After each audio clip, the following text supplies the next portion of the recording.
Luego de Ohm, hubo distintos avances en la historia de la electricidad. Sturgeon fue la primera persona que diseñó un motor eléctrico, por ejemplo, y Bell había inventado el primer teléfono. Sin embargo, estos inventos utilizaban una pila para su funcionamiento. Esto en sí no era malo, pero el personaje del que hablaremos ahora dará pie a que ciertas cosas cambien. Michael Faraday era un joven encuadernador de libros, aunque a él le interesaba mucho más el contenido de los mismos. Siendo encuadernador, encuadernó muchos libros de física, química y electricidad, por los cuales se sintió más que interesado y por lo tanto los leyó. En algún punto a Faraday le asombró lo que había leído sobre la electricidad en los libros y decidió que no quería pasar su vida encuadernando. Por diversas circunstancias y casualidades, algunas más poéticas que otras, es contratado por la Royal Institution. En la Royal Institution, Faraday fue ascendido poco a poco hasta poder trabajar como investigador. Siendo investigador, Faraday, al igual que otros investigadores de la época, estaba interesado en el electromagnetismo y en una pregunta que la rondaba una y otra vez. Si al hacer pasar una corriente por un cable se generaba un campo electromagnético, ¿es posible generar una corriente eléctrica a partir del magnetismo? Faraday realizó muchos experimentos hasta que hizo uno en particular que lo dejó atónito. Faraday colocó en un anillo de hierro dos solenoides enfrentados. Uno de estos solenoides fue conectado a un dispositivo que medía corriente y el solenoide restante fue conectado a una pila. Al conectar este último solenoide a una pila, Faraday pudo observar que el medidor de corriente del segundo solenoide se movía un poco en un sentido. Al desconectar el solenoide de la pila, veía que el medidor de corriente se movía, pero en sentido contrario. Mientras la pila estaba conectada al solenoide, el medidor de corriente no se movía. Faraday había descubierto que la variación del campo electromagnético generado por el solenoide inducía una corriente eléctrica en el otro solenoide por un corto periodo de tiempo. Faraday continuó con sus investigaciones y realizó uno de los descubrimientos más importantes. Tomó un imán y lo desplazó por el hueco de un solenoide. Así vio que se inducía una corriente eléctrica por el cable. Al introducir el imán dentro del solenoide, veía que la corriente tenía un sentido y al sacarlo tenía en el sentido opuesto de acuerdo a lo que veía en su medidor. Faraday encontró que existía una relación entre la electricidad y el magnetismo. Este descubrimiento, que al parecer es tan sencillo como el de Ørsted, es de una gran importancia. Hasta ese momento, la forma en cómo se generaba energía eléctrica era a través de pilas, y ahora Faraday, además de encontrar una relación entre el magnetismo y la electricidad, estaba descubriendo cómo producirla. Finalmente, Faraday estaba enfocado en obtener un flujo constante de corriente en un solo sentido, y no solamente destellos de ella como en el experimento de las bobinas o en el del solenoide y el imán. Sin embargo, Faraday, luego de intensos cavileos, pensó el experimento del solenoide y el imán al revés. En vez de ser el imán lo que se movía, Faraday tomó un imán en forma de herradura y lo dejó fijo. Luego colocó un disco de cobre que podía girar sobre un eje metálico que estaba en contacto con el disco. Colocó el disco de tal forma que parte de él se encontraba entre los polos del imán herradura. Por último, introdujo un elemento metálico que siempre estuviera en contacto con el perímetro del disco, llamado escobilla. en la escobilla y el eje se conectaron dos cables que fueron conectados a un medidor. Faraday, al girar el disco, pudo observar que se generaba una corriente eléctrica constante entre los cables en una sola dirección. Si giraba el disco al revés, la dirección de la corriente era la opuesta. Por primera vez se creaba un sustituto de la pila de Volta, un elemento que podría generar energía eléctrica continua sin valerse de una reacción química. Faraday había creado el primer generador de energía eléctrica continua de la historia. Esto daba pie a poder generar energía eléctrica a gran escala, cosa que hasta ese momento no era posible solamente con el uso de las pilas. Los descubrimientos de Faraday sobre la electricidad y el magnetismo tuvieron un impacto más que notable en la historia de la electricidad y en la humana. Tal es así que Albert Einstein tenía un cuadro de Faraday colgado junto con el de Newton. Es bien sabido por todos que Edison fue la primera persona en inventar la lamparita eléctrica. La historia de cómo realizó esta tarea, la cual tuvo un impacto muy grande en la sociedad, está realmente bien documentada y no la abordaremos en este video.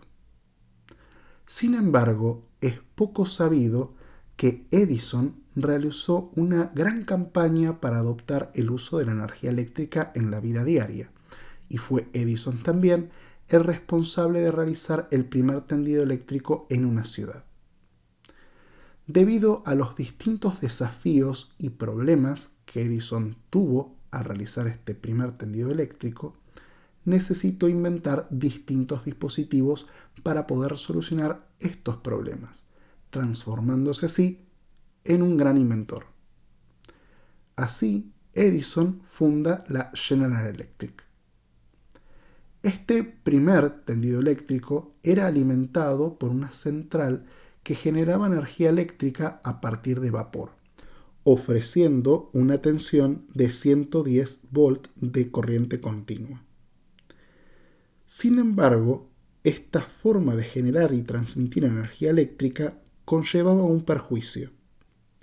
Si se quería aprovechar una catarata, un accidente geográfico que normalmente estará lejos de las grandes ciudades para generar energía eléctrica, la forma en cómo Edison transportaba la energía eléctrica era ineficiente.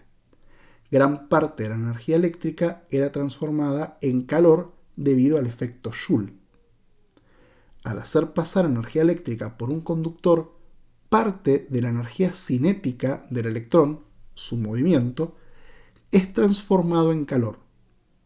Este fenómeno se podía solventar en parte si la energía eléctrica era transmitida con mayor tensión y menor corriente. El inconveniente radicaba en que en transformar tensiones altas en tensiones más bajas, utilizando corriente continua, si bien era posible, no era práctico. Sin embargo, un francés llamado Hippolyte Pixii había inventado un dispositivo que podía generar energía eléctrica de otra forma, no de forma continua, sino de forma alterna. Un generador de corriente alterna usa los mismos principios descubiertos por Faraday de inducción de energía eléctrica sobre un cable, solamente que en este caso, el caso más simple, se hace girar una espira dentro del campo magnético de un imán. Al girarlo en un único sentido, la corriente durante un tiempo tiene una dirección y luego la dirección opuesta. Esto es algo similar a lo que ocurre cuando introducimos un imán dentro de un solenoide y lo extraemos en dirección opuesta. Dicho de otra forma, la energía eléctrica cambia su polaridad cíclicamente. Esta forma de energía eléctrica es considerada peligrosa y en esa época también lo pensaban así. Pero la realidad era que convertir altas tensiones de energía eléctrica alterna en bajas tensiones de energía eléctrica alterna era mucho más sencillo que hacerlo utilizando corriente continua. George Westinghouse, un inventor, escucha estos avances y se interesa en el tema intentando imponer el sistema de corriente alterna. Para desarrollar los nuevos dispositivos que deberían funcionar con este tipo de electricidad, se asocia con Nikola Tesla, que es la persona que diseña gran parte de estos dispositivos. Edison, que había creado la industria de la electricidad, se siente atacado y a partir de esto comienza la llamada Guerra de las Corrientes, en la cual Edison y Westinghouse intentaban establecer su propio modelo de energía eléctrica desacreditando el modelo de su adversario. Al final, la Niagara Falls Power Company, una empresa que se iba a dedicar a generar energía eléctrica a partir de las cataratas del Niágara, contrata los servicios ofrecidos por Westinghouse. Es por eso que hoy utilizamos energía eléctrica alterna. A medida que los años fueron pasando y los avances en el estudio de la electricidad también lo hicieron, se encontraron otras formas de generar energía eléctrica. Una de ellas es el fenómeno piezoeléctrico. Existen ciertos materiales como el cuarzo que al aplicarles compresión generan energía eléctrica. Un ejemplo de esto son ciertos encendedores de cocina. También algunos micrófonos, principalmente para guitarras, utilizan este fenómeno para amplificar las vibraciones de las cuerdas. Otro ejemplo de generación de una corriente eléctrica es el efecto fotoeléctrico. El efecto fotoeléctrico es aquel que a partir de una radiación electromagnética, como por ejemplo la luz visible o la luz ultravioleta, se genera una corriente eléctrica. Al igual que en el caso anterior, no vamos a introducirnos en la explicación física de estos fenómenos, dejando esta tarea a otras áreas de la ciencia como la física y la química.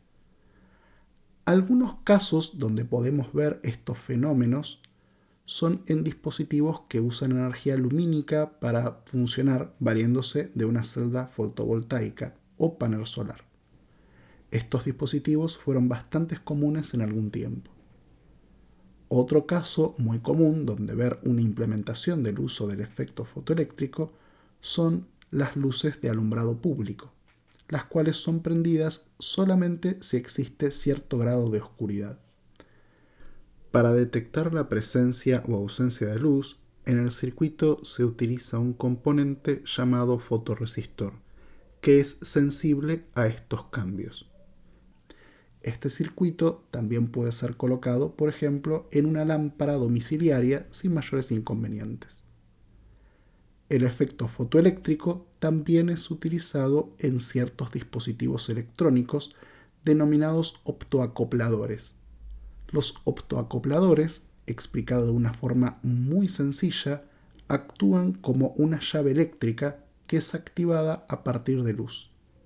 Son útiles para aislar circuitos entre sí.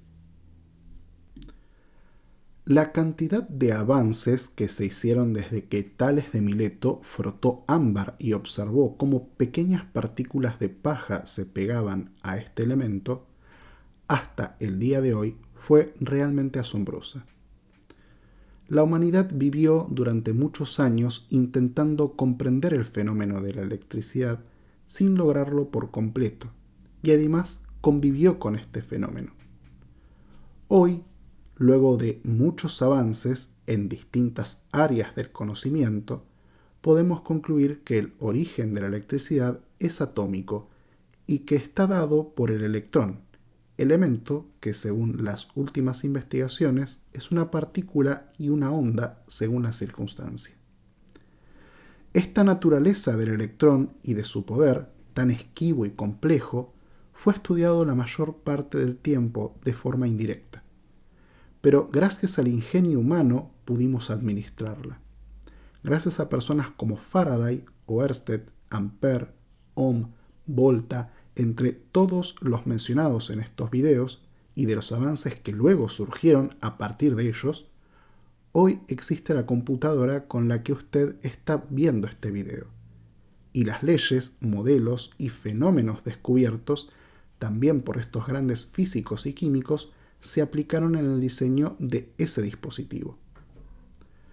Los circuitos lógicos, los lenguajes de programación, los microprocesadores, los sistemas operativos, los patrones de diseño utilizados por el software y, en última instancia, la inteligencia artificial, nada de esto podría haber sido desarrollado sin la energía eléctrica.